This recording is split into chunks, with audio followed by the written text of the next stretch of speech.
The jury today is all about freak-offs.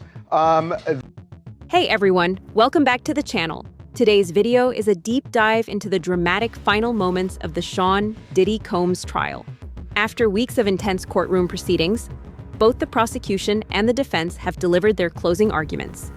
And now the case is in the hands of the jury.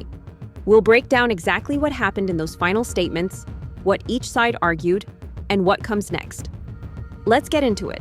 Sean Combs, widely known as Diddy, is facing serious federal charges including racketeering, conspiracy, and unlawful transportation of individuals for inappropriate activities.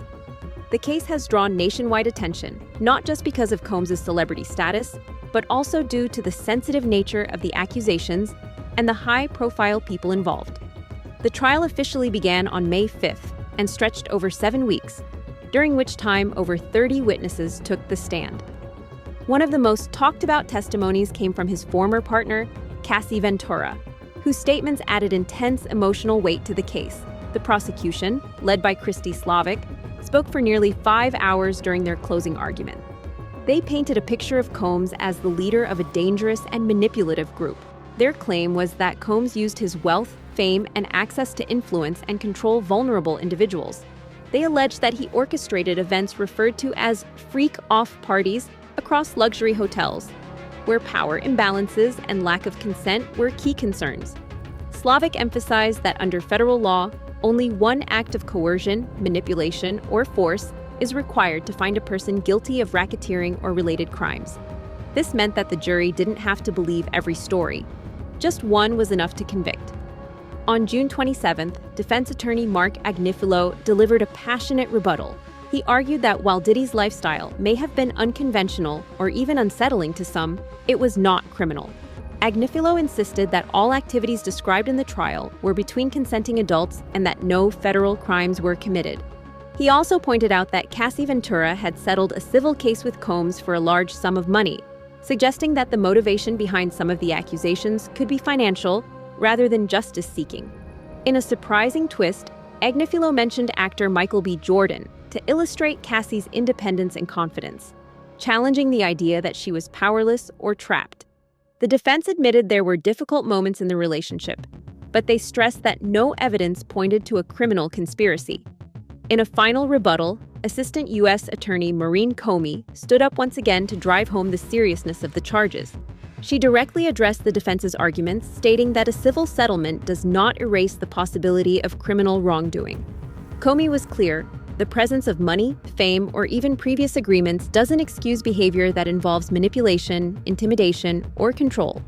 She responded to the defense's portrayal of Combs as part of a consensual swinger lifestyle, stating bluntly that consent cannot be assumed simply because a relationship was unconventional. She reminded the jury that there were specific moments in testimony, such as Cassie saying no during a recorded encounter, that pointed to clear boundaries being ignored. With all arguments completed, the judge, U.S. District Judge Arun Subramanian, was expected to instruct the jury the following Monday.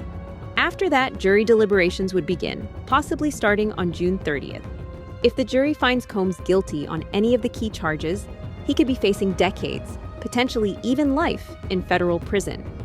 The weight of the decision now lies entirely with the jury, who must determine whether the evidence provided meets the strict burden of proof required in a criminal case. There are a few major takeaways from this case. First, it's important to understand the legal standards. An unhealthy or even abusive relationship doesn't automatically equal federal racketeering. The prosecution must show a pattern of behavior that fits the legal definition of organized crime. Second, even a single act of coercion or force can be enough for a conviction. Third, the defense leaned heavily into the argument that this was a financial trap set by people hoping to benefit from Combs' downfall.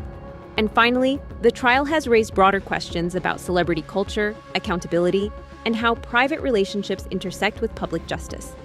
And that brings us to the end of our video. The jury now holds the future of one of the most influential names in hip-hop. What do you think? Should celebrity status influence how someone is judged? Let us know in the comments, but please keep it respectful. This is a sensitive and serious topic. If you found this breakdown helpful, don't forget to like, subscribe, and tap the notification bell so you don't miss future updates. Thanks for watching, and we'll see you in the next video.